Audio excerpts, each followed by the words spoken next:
Ezra 6. The decree of Darius. King Darius then issued an order, and they searched in the archives stored in the treasury at Babylon.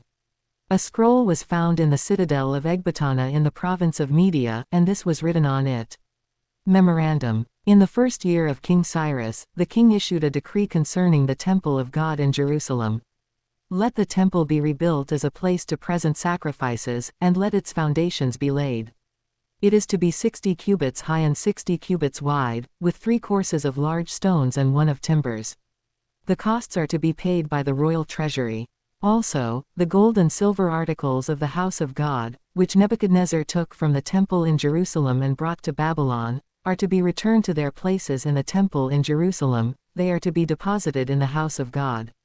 Now then, Tattenai, governor of Trans-Euphrates, and Shethar-Bozenai and you other officials of that province, stay away from there. Do not interfere with the work on this temple of God. Let the governor of the Jews and the Jewish elders rebuild this house of God on its site. Moreover, I hereby decree what you are to do for these elders of the Jews in the construction of this house of God. Their expenses are to be fully paid out of the royal treasury, from the revenues of Trans-Euphrates, so that the work will not stop.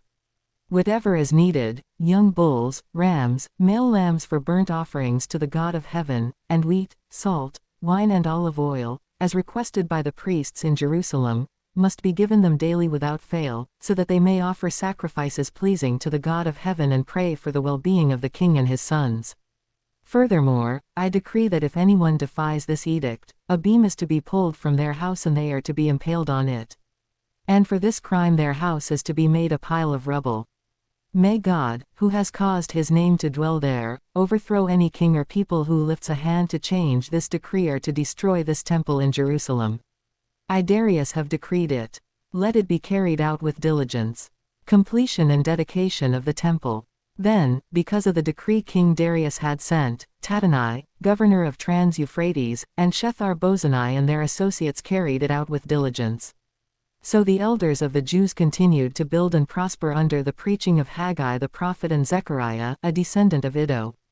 They finished building the temple according to the command of the God of Israel and the decrees of Cyrus, Darius and Artaxerxes, kings of Persia. The temple was completed on the 3rd day of the month Adar, in the 6th year of the reign of King Darius. Then the people of Israel, the priests, the Levites and the rest of the exiles, celebrated the dedication of the house of God with joy. For the dedication of this house of God they offered 100 bulls, 200 rams, 400 male lambs and, as a sin offering for all Israel, 12 male goats, 1 for each of the tribes of Israel. And they installed the priests in their divisions and the Levites in their groups for the service of God at Jerusalem, according to what is written in the book of Moses.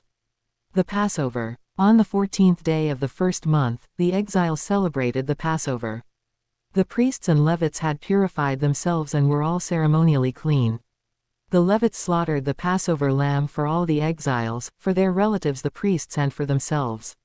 So the Israelites who had returned from the exile ate it, together with all who had separated themselves from the unclean practices of their Gentile neighbors in order to seek the Lord, the God of Israel. For 7 days they celebrated with joy the festival of unleavened bread, because the Lord had filled them with joy by changing the attitude of the king of Assyria so that he assisted them in the work on the house of God, the God of Israel.